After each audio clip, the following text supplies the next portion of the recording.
Thank you so much, and thank you, Eddie, Bill, Devin, for taking time to talk to us.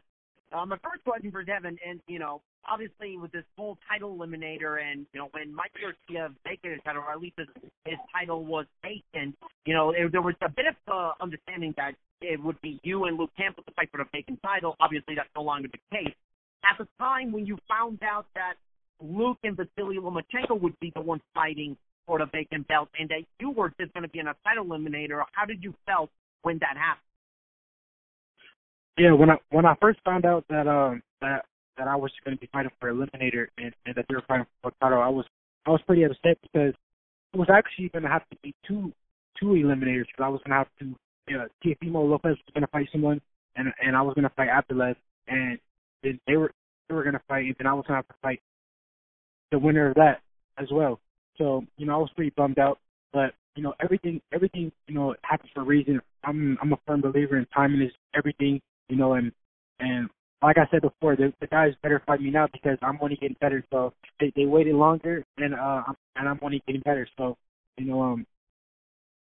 everything is falling into place, and when the time is right, I'll be fighting for a world title. Well, quick question for Eddie. Eddie, I know obviously, you can't really talk about when Devin Haney could potentially fight for the title if he beats Zaur Abdullaev until we see Vasily Lomachenko and Luke Campbell fight at the end of the month. But do you have personally kind of in your mind a timetable for a potential title challenge for Devin Haney, or do you kind of have to wait to see until Lomachenko and Campbell have their fight? Well, we had a great chat recently at our show in Dallas with Bill and Devin. Devin's a young man, he's 20 years old, and there is no question that he's going to move through the weight classes. But if you look at a guy as special as Devin Haney, you don't want to lose the opportunity to win that first world title at 135 pounds, because he's good enough to win that world title at 135 pounds. And when you talk about a guy that wants to create history and legacy, we're talking about a guy that could potentially go up to 154 pounds, I believe, in Devin Haney to win world titles. So if he's got the ability to go even that far, you want to box off 135 pounds. But at 20 years of age, he's not going to stay there for years and years.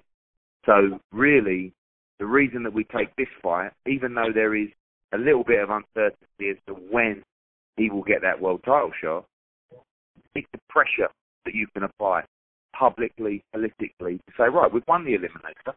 We want the winner of Lomachenko-Campbell. I mean, if all goes well, our guy Luke Campbell will beat Lomachenko and he'll fight Devin Haney in December. That's a dream scenario for us. Obviously Lomachenko's the favourite in that fight, and if Lomachenko was to win, we will get the megaphone out and we will make sure that the whole America demands to see that fight.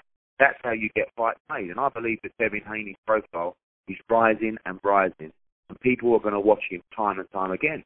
And if he can beat Abdullaev, the world is going to want to see Devin Haney fight the winner of Luke Campbell and Lomachenko.